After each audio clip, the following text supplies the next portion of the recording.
동양학에 뿌리를 두고 발전해온 사주학. 사주학의 근간을 이루고 있는 음양오행설을 새로운 관점으로 분석하며 사주학을 보다 명확한 논리체계로 재조명한 석화. 동양의 과학, 사주명리학. 이제 그 근본 원리를 석화와 함께 명확한 이론체계를 통해 밝혀보자. 지금 이 지장간이 뭐냐, 즉 초기, 중기, 정기 때문에 음간과 양간의 개념들이 형성이 되는 겁니다. 뭔지 이해하시겠습니까? 자, 근데 우리가 음과 양을 구분하는 방법에는 두 가지가 있습니다. 하나는 순차에 의한 방법, 우수와 기수에 의한 방법이 있고 실제 활용에 의한 방법이 있습니다. 이걸 또 혼돈하고 계속 쓰는 경우가 많은데요. 다시 봅시다. 천간이 뭐가 있죠? 갑, 을, 병, 정, 무, 기, 경, 신, 임, 개. 이렇게 천간이 이렇게 10개가 있죠. 참고로 말씀을 드리면 이 갑을병정 무기경신임계의 간지나 이런 표시하고 이 간지 표시가 음양오행설이 성립되고 거기서 분파되어 온 이 개념은 아닌 겁니다. 간지 표기는 아주 오래전부터 썼습니다. 저기 자료에 보면은 은나라 시대의 모든 왕들이 이렇게 갑을 이런 식으로 해가지고 표시까지 돼 있고 하나라의 마지막 왕까지 이렇게 간지 표기로 돼 있다고 합니다. 물론 그 시대의 간지 개념은 지금의 이 개념하고 조금은 다른 의미를 가지고 있긴 하지만 이렇게 오래전부터 되어 있습니다. 물론 이 간지 표기를 어느 순간부터 이렇게 하루의 개념들을 표시했다에 대해서는 정확하지 않지만 일설에 의하면 동안의 순제 이후부터 표시했다 뭐 이렇게 얘기를 하는데 어쨌든 간지로서 연이나 이런 것들을 어설프게나마 어떤 형태든 표시가 된 것은 아주 오래된 겁니다. 그러다가 세월이 흘러서 진대 한대 내려오면서 이 개념들이 이제 오행하고 이렇게 접목이 됐다 이렇게 보시면 되는 거죠. 최초에 원래 목 속에서 나온 이런 개념은 아닌 겁니다. 근데 어쨌든 갑을병정 무기경신 임계의 개념, 우리가 지난번에 갑자을축 이렇게 간지의 결합을 할 때 양은 양끼리, 음은 음끼리 결합한다고 얘기했죠. 여기서 얘기하는 양과 음의 개념은 우수와 기수, 순차에 의한 음양을 얘기합니다. 천간은 공교롭게도 이렇게 갑을목 할 때, 자, 이걸 순서로 치면 1번, 2번, 그렇죠? 3, 4, 5, 6, 7, 8, 9, 10 이렇게 나눴을 때 양이 실제 양간에 해당되고 그리고 홀수가 1, 3, 5, 7, 9 이것이 홀수가 양간에 해당돼서 매 양간이 되고 2, 4, 6, 8, 10이 이 10에 해당되는 숫자에 있는 그 천간이 음으로서 그 홀수에 해당되죠. 음으로서 짝수로서 음에 해당됩니다. 공교롭게 실제 순차오행도 그렇지만 실제 우리가 활용오행도 그렇습니다. 왜? 딱 10개로 나눠지기 때문에요. 그런데 지지는 또 순서 자체도 마찬가지고 10개인데 지지는 그런데 좀 다르죠. 봅시다. 자부터 시작되죠. 축, 인, 묘, 진, 사, 오, 미, 신, 유, 술, 해. 이렇게 할 때 지지도 순서로 치면 1, 2, 3, 4, 6, 7, 8, 11, 12의 개념. 이렇게 지지도 12개를 이렇게 나눠볼 수가 있는데 여기서도 마찬가지 홀수 짝수를 해가지고 이렇게 각 홀수 1, 3, 5, 7, 9, 11 요것을 양으로 쳐서 음양간은 서로 이렇게 양간끼리 결합을 시켰습니다. 근데 이거는 여러분 순차의 오행인 겁니다. 순차의 오행. 천간에 갑을병정 무기경신임계가 양이지만 실제 갑병 무경임이 양입니다. 활용도 그렇고 천간은 그 기운 자체고 지지는 기운이 그대로 나타나는 게 아니라 현상으로 변화가 돼서 나타나는 거기 때문에 그대로 나오지가 않습니다. 그래서 천간은 그냥 이걸 그대로 활용하면 됩니다. 갑목은 양, 갑병 무경임은 양, 을정기신계 음. 이 음과 양의 원 개념. 양은 동적인 개념, 음은 정적인 개념, 왕은 원리, 음은 형상, 양은 보이지 않는 것, 음은 보이는 것, 양은 절대, 음은 상대. 그렇죠? 음양을 다시 구분한다면 뭡니까? 자, 우리가 화가 나서 누군가를 주먹으로 뻗어 때렸다. 이거 눈에 보입니까? 안 보입니까? 이 행위만 놓고 보니까 이 행위 자체를 놓고 볼 때 이 행위는 때리는 행위 직전에 우리가 마음이 일어서 때리려고 맘먹는 것이 먼저 있었기 때문에 행위가 나온 겁니다. 그래서 이 행위를 볼 때, 음양으로 볼 때 이 행위가 나오는 자체 그리고 눈에 보이는 행위 자체 이렇게 구분한다면은 아직 행위가 일어나지 않았지만 때리는 마음, 분노가 일어나서 때리려고 하는 마음 자체와 때리기 직전까지 개념이 양이 되고 때린 형상, 눈에 보이는 것은 바로 음이 되는 겁니다. 그래서 양은 보이지 않는 겁니다. 그런데 우리가 통상 마음이 잃고 화가 나면 상대방이 나를 때리거나 나한테 기분 나쁘게 하면 나도 때린다고 얘기를 하지만 상대방이 나를 기분 나쁘게 하고 내가 화가 나고 때리고 싶은 마음이 든다 해서 항상 때리지 않습니다. 몇 번 저걸 좁혀버려 하지만 실제 행위로 나오지 않습니다. 그러나 어느 순간이 되면 나오겠죠. 그래서 일어나는 마음 자체는 양인데 실제 드러나는 행위는 음이다 보니까 양과 음은 양의 결과로서 나온 거지만 종속이 될 수 있는 거지만 양과 음은 다릅니다. 왜? 행위, 마음은 여러 번 일어나지만 때리는 건 한 번만 나타날 수도 있기 때문에 그것은 같지 않은 겁니다. 이것이 양과 음의 차이가 되는 것이죠. 그래서 기운의 항상 시작되는 개념을 놓고 보는 것, 이것입니다. 양음이. 자, 이런데 천간은 그냥 그대로 쓰면 되지만 지지는 그대로 쓰면 되지 않습니다. 지지에서 좌측자, 지금 우리가 지장간을 이제 공부했죠. 이걸 가지고 다시 한번 분석을 해봅시다. 지장간으로서. 여기 자는 뭡니까? 정기를 봅시다. 정기는 개수입니다. 그럼 이거는 음이죠. 실제는 양인데 음입니다. 축은 정기가 뭡니까? 이거의 정기 축 같은 경우는 두 가지 형상을 볼 수 있습니다만 토로 치면 나중에 기토의 개념이 들어가서 이것은 음이 되고요. 그 다음에 수로 치면 또 수 역시 음이 됩니다. 토는 아직 제가 다음 시간에 배울 거니까 빼고요. 그 다음 인을 봅시다. 인은 간목, 정기가 간목이니까 한목은 뭡니까? 양이죠. 그래서 양입니다. 그리고 묘는 정기가 을목이기 때문에 음입니다. 지는 토니까 빼고 일단 다시 한번 하고요. 사화는 정기가 뭡니까? 병화죠. 그럼 양이죠. 그래서 양입니다.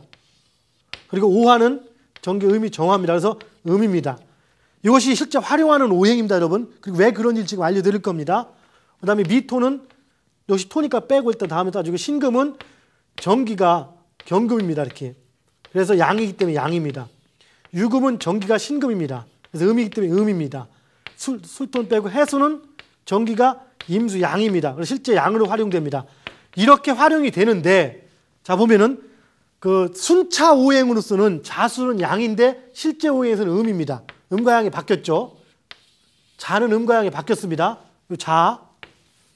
그 다음에 인목은 실체도 양이고 활용도 양이니까 그대로고 묘목도 그대로고 그 다음에 사화는 실체는 병화 양인데 순차 오행에서는 음입니다. 그래서 천간도 음하고 결합하는 거죠. 그럼 여기서는 음양이 바뀐 겁니다. 이렇게 뭡니까? 이 사화도 음양이 바뀌었습니다. 이렇게 사화. 그럼 오화는 또 뭡니까? 오화는 실체는 양인데 자, 인, 진, 오, 신술에서 양인데 그래서 병오 이렇게 아니면 무오, 경오 이렇게 결합을 하는데 실체는 지장간은 정기가 정이다 보니까 음이 됩니다. 그래서 이게 바뀌었습니다. 이렇게. 이게 바뀐 걸 지금 표시하는 겁니다. 그 다음에 미토는 실제 음이고 자, 정기도, 미토는 토니까 빼놓죠. 일단 신금은 금이니까 경금이고 양이니까 그대로 적용되고 유금도 음이니까 그대로 적용되고 해수를 봅시다. 해수는 음인데 음이기 때문에 개해, 신해 해가지고 음간끼리 결합이 되는 음간하고 결합이 되는데 실체는 뭡니까? 이렇게 바뀌어 있습니다. 이렇게 양으로. 임수가 정기이기 때문에 양인 겁니다. 그러면 여기서 볼 때 지금 바뀌어 보니까 바뀐 게 뭡니까?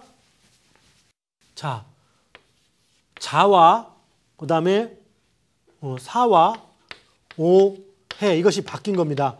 순차 오행하고 실제 오행하고 이것을 통상 얘기할 때 수리가 그러니까 체와 용이 바뀌었다 이렇게 표현하는데 이건 체와 용이 바뀌었다는 개념이 아닙니다. 물론 이 순차 오행을 체로 놓고 본다면 체와 용이 바뀐 거지만 순차 오행은 그냥 순차 오행인 것이지 순차 음양 순차적인 순서에 의한 음양인 것이지 이건 이걸로서만 따지면 이건 뭐냐 단지 그 간지 결합할 때만 따지면 되는 부분인 겁니다. 그리고 모든 것은 지장간의 정기 개념을 가지고 따져주는 겁니다. 지장간의 정기. 이것은 그냥 순서상 배열되어 있는 것인 거고요. 그래서 이것은 지장간의 정기로 따져주는 것이지 체형이 바뀐 게 아니라는 얘기입니다. 그렇다면 뭔 얘기를 하는 겁니까? 바로 해서 자수는 실제 뭡니까? 그냥 그 순차에서만 음양인 것이고 활용에서는 무조건 음이 되는 겁니다. 지진이만 따지는 것이죠. 그리고 오화도 음이 되는 거고. 그래서 잘 보시면은 이렇게 형성이 되니까 자수와 사화와 오화, 해수는 바뀐 게 아니라 지장간을 가지고 음양에 활용을 해주신 겁니다. 그리고 간지 결합할 때만 순차 그 오행 순차 음양 가지고 따져준다는 얘기죠. 원인이 이해하시겠죠? 자, 그럼 이걸 가지고 다시 한번 얘기를 해봅시다. 이 지지에 보면은요, 매, 자, 오, 묘, 유 이렇게 매 왕지를 사정이라고 쳐서 방위로 칠 때도 네 가지의 어떤 정중앙을 얘기합니다. 이 사정의 사왕지 개념 자체는 매 음간이 왕지를 차지합니다. 현실에. 왜? 현실은 드러난 실체이기 때문에. 천간에서도 우리 기억나죠? 천간에서도 갑, 을, 병. 진짜 목은 뭡니까? 겉과 속이 똑같은 목은 을이죠. 그 다음에 병, 정, 무 기억나십니까? 천간의 목을 현실 개념에서 다시 본다면 갑, 을, 병이고 화는 병정, 무인데 음이라고 하듯이 바로 이런 개념인 겁니다. 그래서 각 왕지는 음간이 그 주가 되는 겁니다. 뭔지 이해하시겠죠? 자, 이렇게 구분해 놓고 보고요. 지금까지 우리가 공부한 걸로 이렇게 친다라면은 이미 지금 봅시다. 한번 다시 정리한다면은 지금 인묘진의 요 목의 개념이 인묘진의 목의 개념이 이 목의 개념이 신유술의 금만 피하고 있는데 어디에 있다 했습니까? 신유술의 금을 딱 빼고서 그러니까 각각 사행은 꺼리는 사행을 빼고 나머지 앞에 이렇게 존재할 때 사행을 빼고 존재하기 때문에 사행이 지나서 시작되는 맹지의 시작이니까 양간을 가지고 있고 고지의 각각 음간을 가지고 있다겠습니다. 이렇게 가지고 있다. 그러니까 이렇게 가지고 있다 보니까 이것 자체가 즉 해수의 간목이 존재해야 될 이유가 생기는 거고 또한 각각의 지지 자체, 각각의 지지는 자기가 맹지, 왕지, 고지의 개념이 형성될 때 맹지는 맹렬한 기운이니까 본 오행에 뭡니까? 양간을 가질 수밖에 없기 때문에 임수를 갖게 되는 것이죠. 그래서 각각의 맹지는 어떻습니까? 본 오행의 왕지를 가지고 있는 반면에 다음 오행의 왕지를 본 오행의 양간과 다음 오행의 양간을 가지고 있다겠죠. 그것은 인목 역시 본 오행인 간목과 다음 오행인 병화를 가지고 있고 사화 역시 본 오행인 병화와 다음 오행, 지지에서 다음인 겁니다. 토가 없기 때문에 금인 경금을 가지고 있고 신금 역시 본 오행의 양인 경금과 다음 오행인 임수를 가지고 있게 된다겠고 매 왕지는 음양지지를 같이 가지고 있게 된다겠고 매 고지는 세 가지인데 항상 음지 마지막 개념이니까 즉 뭡니까? 지지 즉 이 축토 다음에 인묘진이 옵니다. 축토 다음에 인묘진이 온다는 것은 인묘진을 가장 꺼리는 오행, 목을 가장 꺼리는 오행, 금의 기운인 음간이 들어있어 신금이 들어있다는 개념이 들어가는 것인 거고 해자축 자기 기운에 음간인 개수가 들어있을 수밖에 없는 것이고 그리고 토가 들어가 있죠. 이렇게.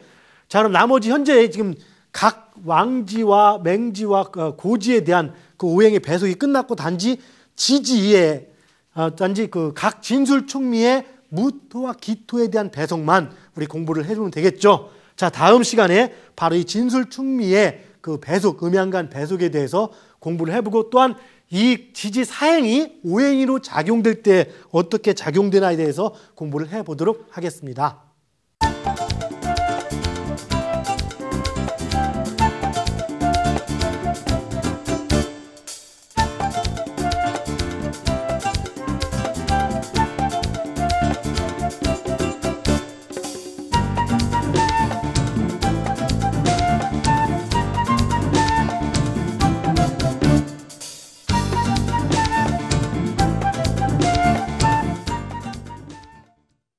예, 오늘은 지지 사행을 지지에 있는 사행 토가 빠진 목화 금수 사행을 우리가 음양의 시각과 음양 중의 시각으로 바라보고 이렇게 구분을 해봤습니다. 즉 목을 하나로 본다면은 인묘진 세 개가 목으로 얘기할 수 있는 것인 거고 이것을 음양의 이의 시각으로 본다면은 인과 묘의 일부까지는 양목인 간목에 해당되고 묘의 후반부와 진까지는 음의 목인 을목에 해당이 된다겠고 이것을 세 가지 시각으로 나눌 때 인은 양목, 그다음에 묘는 음목, 그다음에 진은 중간자 토의 개념이 형성이 된다겠습니다. 그런데 지지는 이의 시각으로 바라보는 거기 때문에 원래는 양목과 음목 그리고 화에는 병화와 정화인 양화, 음화 그리고 금이나 토, 수 역시 마찬가지 음양의 두 가지로만 보이는 것인 거고, 이것을 3의 시각, 중을 포함한 음양의 음양 중의 시각으로 나눌 때 중간자가 포함된다고 오늘 공부를 했습니다. 자, 오늘 고생하셨습니다. 감사합니다.